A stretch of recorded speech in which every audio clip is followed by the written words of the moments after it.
তিনটা উপদেশের এক নাম্বার হলো ফাআম্মাল ইয়াতীমা ফালা তাকহার। খবরদার নবী, আপনি ইয়াতীমদেরকে ধমক দিবেন না, কঠোর হবেন না ইয়াতীমদের ব্যাপারে। ওয়া আম্মাস সাইলা ফালা তানহার।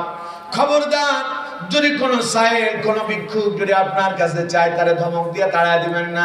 থাকলে তারে উত্তরটা দেন, না থাকলে ভালো কথা বলে বিদায় জানান। 3 নাম্বার আল্লাহ পাক বলছেন ওয়া আম্মা বিনি'মাতি রাব্বিকা ফাহাদ্দিস। আল্লাহ রাব্বুল আলামিন ইতিপূর্বে আপনাকে যত নিয়ামত দান করেছেন, এই নিয়ামতের কথাগুলো মানুষের দ্বারে দ্বারে আপনি বলতে থাকেন। আল্লাহ আপনার কি দেয় না? একজন কয় আল্লাহ আমার কিছুই দেয় না। অমুকের 5 তলা একটা বিল্ডিং আছে, তার 10 তলা একটা বাড়ি আছে, তার অনেক গাড়ি আছে, তার অনেক সম্পদ আছে। আল্লাহ আমার কি দিয়েছে? নিজের দিকে তাকায় দেখেন আল্লাহ আপনার কি দেয় নাই। আপনাকে 2টো চোখ দিয়েছে, আপনি তাম পৃথিবী দেখতে পাচ্ছেন। আল্লাহ আপনাকে 2টো হাত দিয়েছে, আপনি কাজকর্ম করতে পারছেন। আল্লাহ আপনাকে 2টো পা দিয়েছেন, আপনি হেঁটে চলে নিজের কর্মস্থলে যেতে পারেন। আচ্ছা বলেন তো, আল্লাহ আপনার সব দিয়েছে, যদি 2টা চোখ না দিত এই দুনিয়া দেখতে পেতেন? আল্লাহ আপনাকে সব দিল, হাতের খালি 2 হাতের 2টা আঙ্গুল দিল না, বিদ্যা আঙ্গুল। এই 2টা আঙ্গুল না থাকলে আপনি খাবারও খেতে পারবেন না। বেশি কিছু দরকার নাই, ভাত খেতে হলে প্লেটে দিবেন, উঠবে না। এই একটা আঙ্গুল দিয়া সব কাজ আল্লাহ আপনার জন্য সহজ করে দিয়েছে। সুবহানাল্লাহ বলেন না? এই একটা আঙ্গুল যদি না থাকতো আপনার সব অচল হয়ে যেত।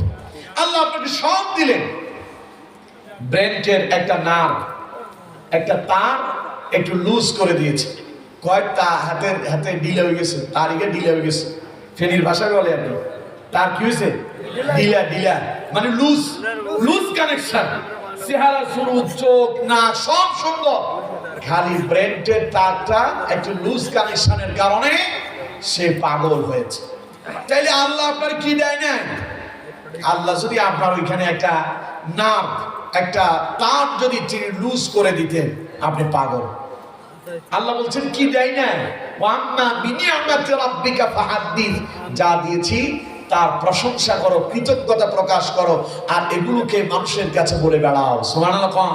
আল্লাহ আমারে চোখ দিয়েছে, আল্লাহ আমারে 2টো কান দিয়েছেন, কত সুন্দর চেহারা দিয়েছেন। লাকাদ খালাকনাল ইনসানা ফি আহসানি তাকওয়িম। অত্যন্ত চমৎকার সৌন্দর্য দিয়ে আল্লাহ মানুষকে সৃষ্টি করেছেন। এত সৌন্দর্য আল্লাহ আর কাউকে দেন না। সুবহানাল্লাহ বলেন না? সুতরাং আমার বন্ধুগণ, এই নিয়ামতের কৃতজ্ঞতা প্রকাশ করতে হবে। পারবো তো ইনশাআল্লাহ? কাজ করব 3টা। কয়টা? 1 নাম্বার, ইয়াতীমকে ধমক দেব না। 2 নাম্বার, অভাবীদেরকে ধমক দিয়ে তাড়ায় দেব না। পারলে দেব, না পারলে উত্তম কথা বলে বিদায় জানাবো। 3 নাম্বার, আল্লাহর নিয়ামতের কৃতজ্ঞতা প্রকাশ করব। আর যখনই হতাশা আসবে তখন আল্লাহর কাছে সাহায্য কামনা করব। আল্লাহ পাক বলছেন ওয়ালাল আখিরাতু খায়রুল লাকা মিনাল উলা। তোমার পূর্বের দিনের চাইতে পরবর্তী দিনগুলো আমি উত্তম করে দেব। এরপর কোরআনুল কারীমের অন্য জায়গায় আল্লাহ রাব্বুল আলামিন বলছেন ফা ইন্না মা'আল উসরি ইউসরা, ইন্না মা'আল উসরি ইউসরা। দুঃখের পরে সুখ মিলে, সুতরাং টেনশন করার কোনো কারণ নাই। আল্লাহ যদি কারো পক্ষ নেয় তার জীবনে সফল হয়ে যাবে। সুতরাং আল্লাহকে পেতে চান? দেখি তো কারা কারা আল্লাহকে পেতে চান? লিল্লাহি তাকবীর, লিল্লাহি তাকবীর। আল্লাহ আমাদের প্রত্যেককে কবুল করুন, আমরা পড়ি আমিন। আয় আল্লাহ তাআলা, যত কথা বলেছি তোমার বান্দারা যারা শুনলো, আমার কোনো কথায় যদি ভুল হয়ে যায়, সকলের অন্তর থেকে সমস্ত ভুলগুলো মুছে দাও। সঠিক প্রত্যেকটা কথার উপরে আমাকে এবং তোমার সমস্ত বান্দা বান্দীদেরকে আমল করার তৌফিক দান করো, আমরা পড়ি আমিন। আরো জোরে পড়েন আমিন। আমার কথায় রাগ করেন নাই তো কেউ?